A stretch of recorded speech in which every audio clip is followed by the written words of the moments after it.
Hello, welcome on U24 News Flash Hour. I'm Shamim Keys. President Museveni delivered an address at the Dhabi Sustainable Week 2025 on Wednesday, emphasizing Africa's growing influence and the future leadership in the global prosperity. Speaking at the World Future Energy Summit, Museveni called for international investment to support Uganda's economic transformation and Africa's rise of global top.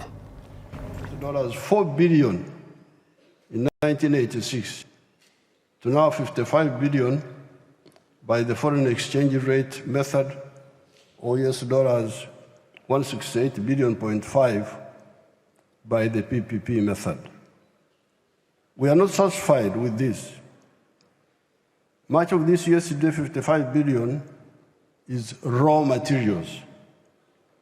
By merely adding value to a spectrum of these raw materials, such as coffee, cereals, minerals, etc., we intend to grow the economy to US dollars 500 billion in the coming few years. We therefore invite investors from the world to come and help us to do this rapid transformation of our economy and society, as they also benefit because the internal rate of return in Uganda is 14.1%. I salute our African brothers and sisters in East Africa and in the whole continent. With clear vision, we agreed that when you produce a good or a service, you need to sell that good. The more you sell, the better for our prosperity. The internal market of Uganda, of 46 million people, is not enough to support large-scale sustained production of goods and services, especially when their purchasing power is still low. When you invest in Uganda or any brother African countries, you have the assurance of this huge and growing market. The population of Africa will be 2.5 billion in the next 25 years. The population of Uganda will be 106 million in the next 25 years. Africa is 12 times the size of India. You can put India 12 times into Africa and it will fit there, in land area, and with a lot of natural resources. However, India has been having a bigger population than Africa until recently. It's now that we have overtaken India and China for the first time in population size. The growth of Africa is now unstoppable. Future leadership in prosperity belongs to Africa without a doubt, as long as we are acting right. As a third-generation anti-colonial freedom fighter from Africa, attending this gathering, I cannot end my remarks without commenting on the chaos and criminality that has been going on in the world, but in particular in the last 600 years. All sorts of criminalities have been committed by bankrupt, greedy, evil, but also ignorant actors. I want to congratulate the UAE, especially the founder, Sheikh Zayed, for his vision of win-win vision. We are tired of the parasitism of some of the actors. And that's why we say they are ignorant. Because if you are not fair, people will resist you. And that's what Africa did.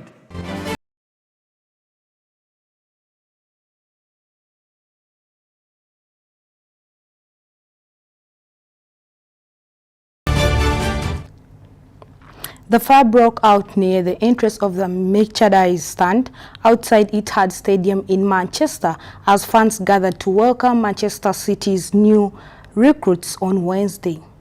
Fire was quickly extinguished before the final Champions League group match against Club Brugge KV, the club as it confirmed. According to the media reports, the nearby area was evacuated and the cause of the blaze has not been yet confirmed.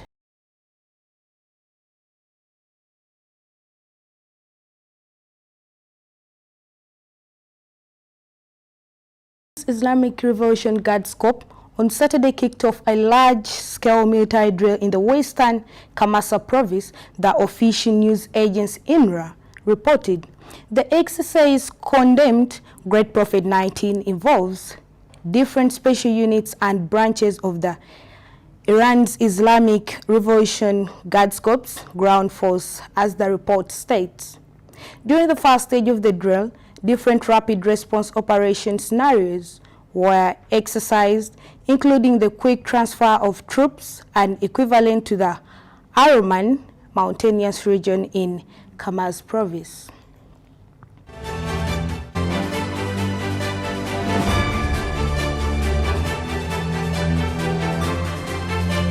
The Ugandan business experts suggested that Donald Trump's threat of tariffs on BRICS nations could backfire and accused Washington of deliberately weaponing the dollar, speaking from Kampala on Thursday.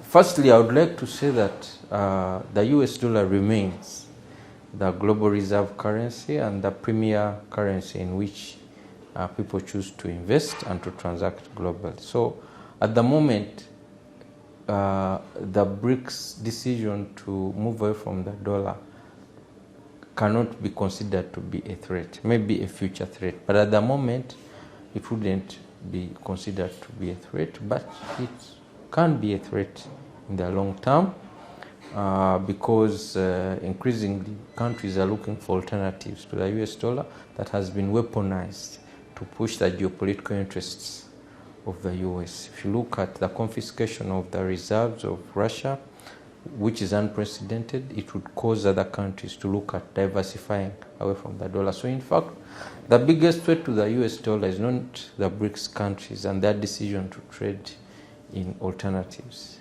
It's the US's decision to weaponize the dollar and to contract too much debt that is unsustainable, and to use the dollar as part of its broader geopolitical ambitions.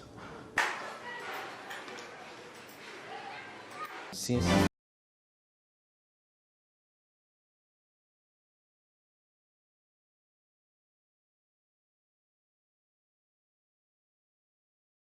The U.S. president has ordered the construction of a migrant detention facility in Guantanamo Bay, which he said would hold as many as 3,000 people. He said the facility at the U.S. Navy base in Cuba, which would be separate from its high-security military prison, would house the worst criminal illegal aliens threatening the American people.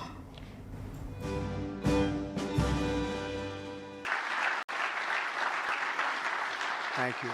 In our first week in office, we set records, taking over 350 executive actions. That's not been done before. And it has reportedly been the single most effective opening week of any presidency in history. And we want to keep it that way. We want to keep it going.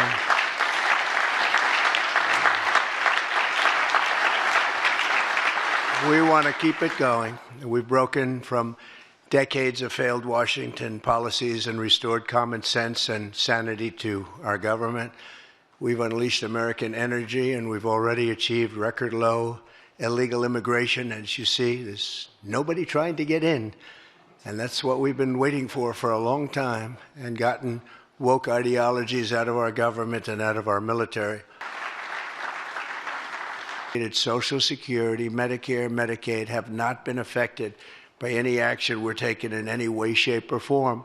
We are merely looking at parts of the big bureaucracy where there has been tremendous waste and fraud and abuse. In that process, we identified and stopped $50 million being sent to Gaza to buy condoms for Hamas. 50 million. And you know what's happened to them? They've used them as a method of making bombs. How about that? We stopped an attempt to make an illicit payment for illegal alien resettlement. And we paused $1.7 billion in unauthorized payments to foreign organizations, including stopping more than $40 million that was on its way out the door to the very corrupt World Health Organization, which has not done its job and not done it properly. We also blocked $45 million for diversity scholarships in Burma. 45, that's a lot of money for diversity scholarships in Burma. Freeze, and the American people strongly support. We've gathered this afternoon to take another historic action. However, in a few moments, the Laken-Riley Act will become the very first bill that I proudly sign into law as the 47th president. And inflation was horrible. Many things were horrible during that administration. When you look at what took place in Afghanistan, the way they got out, not that they got out, but the way, so many things were horrible. But to me, this was the worst of all. It's a landmark law that we're doing today. It's going to save countless innocent American lives with the payments and types of payments affected by the temporary freeze. As of last September, 425,000 illegal alien criminals were roaming free, including 13,099 convicted illegal alien murderers, of which about almost 50% killed more than one person, and they were roaming all over the country in our farms, in our cities. Under the Trump administration, we're moving with urgency and speed to get these vicious and violent criminals the hell out of our country. This would not be a good flight. So Colombia apologized to us profusely within an hour based on something I said, meaning you're going to pay tariffs like nobody's ever paid tariffs before, but they actually wanted to terminate his position. They're essentially Congress met and they were very angry with them, but they actually said they were going to send the presidential plane to pick up these criminals and to bring them because they didn't want to inconvenience us or have us do a second flight, and that's what they did.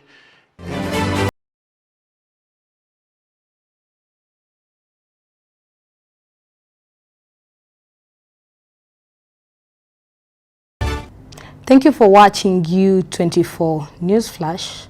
I'm Shamim Keys.